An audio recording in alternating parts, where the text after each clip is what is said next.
Dengarkan kata hatimu, bukan pikiranmu. Ikuti, alam akan mendapatkan petunjuk. Alam akan memberikan petunjuk pada kita. Kalau kita bersungguh-sungguh, dia akan menemukannya.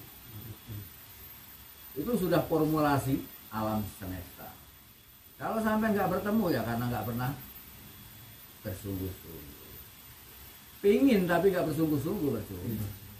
Yang namanya bersungguh-sungguh itu harus ada realisasinya gitu lah. Sama dengan sampean mencintai seseorang, tapi nggak ada kesungguhan. Ya udah bisanya cuma chattingannya. Kalau udah ada kesungguhan kan udah berani ngelamar. Wah saya harus punya uang, lalu ini. Coba tanya sama orang tuanya, Pak ini sudah ada punya belum? Nah ini namanya realisasi dari kesungguhan. Dalam segala hal pun kita harus tunjukkan kesungguhan itu lewat laku. Bukan niat saja, bahkan niat itu dihilangkan. Jangan ada niat apa-apa, tapi lakukan secara spontan. Karena seringkali yang kita lakukan dengan niat, cobaan akan datang. Apakah harus ada satu aktivitas berpuasa? Itu opini seperti itu apakah dibenarkan ya? Ya itu sebagai langkah kedua sesudah agama. Itu yang disebut dengan torekot. Tirakat. Artinya dalam puasa ini tidak membawa suatu agama dalam membawa iya itu bisa ke agama bisa tidak, itu tetap namanya torekot tirakat dan tetap dilakukan oleh pelaku spiritual ya. Iya itu iya itu merupakan puasa langkah sesudah agama. Langkah sesudah dia mulai menyadari tidak mampu apa-apa, sehingga guru pun juga memberikan dawuh-dawuh lewat coba kamu puasa itu. Seorang guru akan memberikan dawuh yang sesuai dengan kesulitan yang dia. Dalam diri manusia itu ada sumbatan-sumbatan, penghalang-penghalang yang membuat dia tidak bisa maju. Ya? Nah, untuk menghancurkan penghalang-penghalang ini guru hanya memberikan perintah, lakukan ini. Kadang-kadang saya memberikan perintah sama orang untuk bakar tuba. Sekarang kamu sujud di depannya kerbau. Dan kerbau itu ada di depan orang banyak. Ayo sekarang sujud kamu di sana. Meditasi, sujud di depannya kerbau. Kamu harus nyembah kerbau. Kenapa harus begitu? Dengan perintah ini, penghalang orang ini adalah ego. Untuk menghancurkan egonya, dia harus kepalanya lebih rendah dari binatang yang paling rendah. Karena ego itu ada di kepala. Makanya kenapa kalau orang sembahyang, kalau belum sujud, belum sah. Karena ketika sujud, itu berarti menempatkan kepala atau ego yang ada di sini ya, lebih rendah dari pantat. Gitu.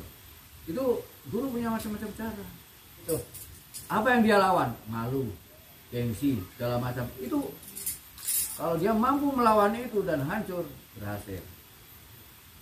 Itu semua pernah yang lakukan. Yang pernah nggak bicara, berpuasa yang namanya ngebleng itu sampai 99 hari. Dan ngeblengnya itu seminggu sekali mati. Berbukanya itu hanya seminggu sekali. Bukan berbukanya bukan tiap maghrib ya. Puasa seminggu. Minggu depan tuh baru buka. Dan makanya hanya air tajin setengah gelas. Itu jam 10 pagi. Setelah itu baru puasa lagi. Seminggu lagi, dan puasanya nggak berbicara, nggak kemana-mana, di goa atau di dalam kamar. Dalam puasa, terutama kalau kita mampu berpuasa di suatu tempat yang gelap, banyak hal yang kita dapatkan. Kita belajar tentang apa itu kenyataan, apa itu yang disebut dengan ruang dan waktu. Banyak rahasia-rahasia hidup yang diperlihatkan ketika kita melakukan tapa berata yang semacam itu. Kalau kita belum pernah melakukan itu, kita tidak akan. Tapi banyak orang yang melakukan tapa berata itu, banyak yang gagal.